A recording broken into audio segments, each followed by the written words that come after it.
Buenas tardes, Miguel Esperanza, buenas tardes. Malas noticias.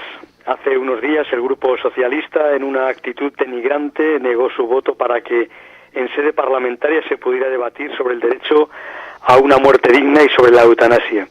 El PSOE ha traicionado sus principios y su programa y sobre todo a sus votantes, oponiéndose a discutir sobre un derecho a una exigencia que avalan más del 84% de la ciudadanía.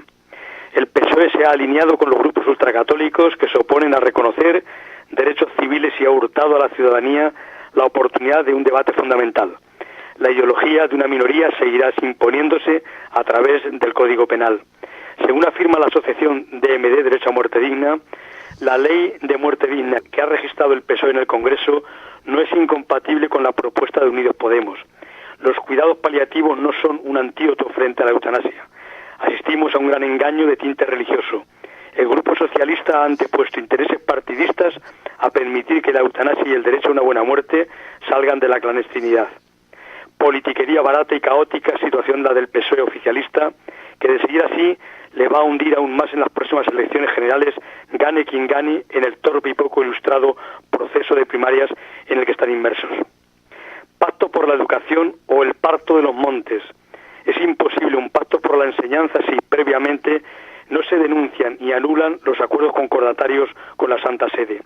En una sociedad altamente secularizada, donde cada vez menos escolares y sus familias piden asistir a religión, y teniendo en cuenta la trayectoria por el conocimiento y el saber científico de la humanidad, en modo alguno se puede aceptar que una determinada religión confesional forme parte del currículo y del horario lectivo, aunque sea de forma voluntaria, y mucho menos que el Estado financie centros dogmáticos religiosos, además en detrimento de la escuela pública. Tampoco se puede aceptar que en el ámbito del sistema educativo se vulnere la libertad de conciencia de niños y niñas, por mucho que sea facultad de la tutela de padres y madres.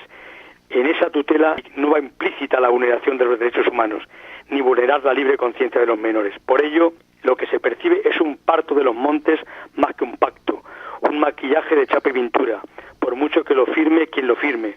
Si la confesionalidad del sistema es inamovible, el posible pacto será un parto y vuelta a empezar.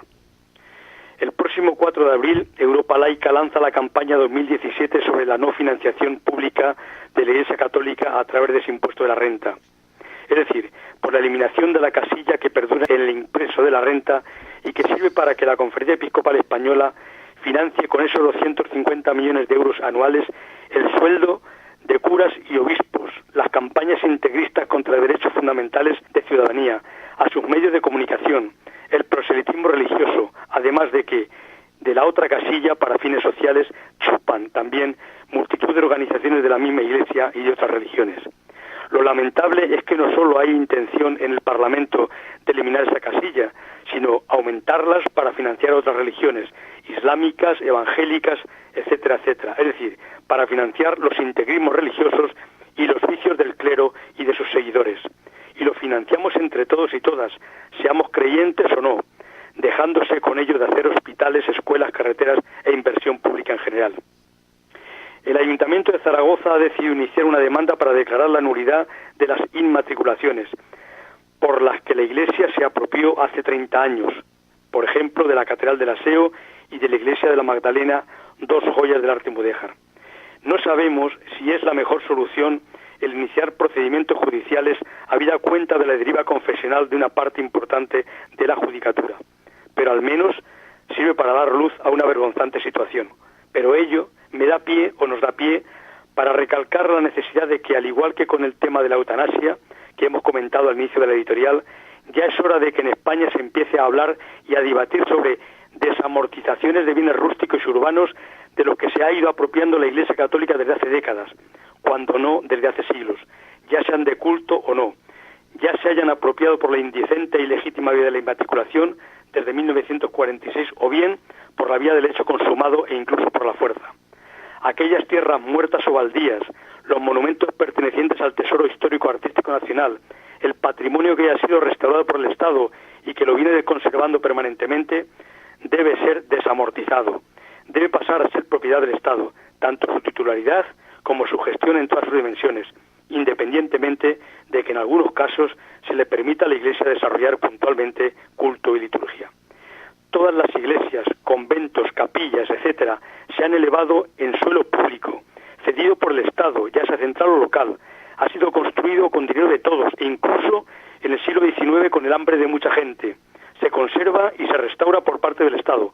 Por lo tanto, la propiedad debe declararse como pública. Y es hora de que en España se hable y se debata sobre todo ello, sobre desamortizaciones y sobre patrimonio histórico y artístico.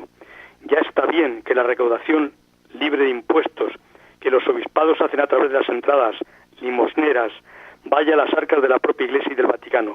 Son cientos de millones que se recaudan entre mezquitas, la SEO, la Giralda, la Catedral de Burgos y cientos de lugares y museos religiosos. Y además, de todo ese patrimonio no pagan impuestos de bienes, incluso lo usan como hoteles, garajes, tiendas de McDonald's, tintorerías, confiterías. Ya está bien. Evidentemente, no a las misas, liturgias, ni a la propaganda islámica, judía o cristiana en los medios de comunicación de titularidad pública, pero un no rotundo a los privilegios económicos, tributarios, jurídicos, simbólicos en materia de enseñanza y servicios sociales que el Estado otorga a las religiones. Sin embargo, y voy finalizando, últimamente algunos líderes de la nueva política, nuevos en el Parlamento, me recuerdan mucho más a la rancia y vieja política.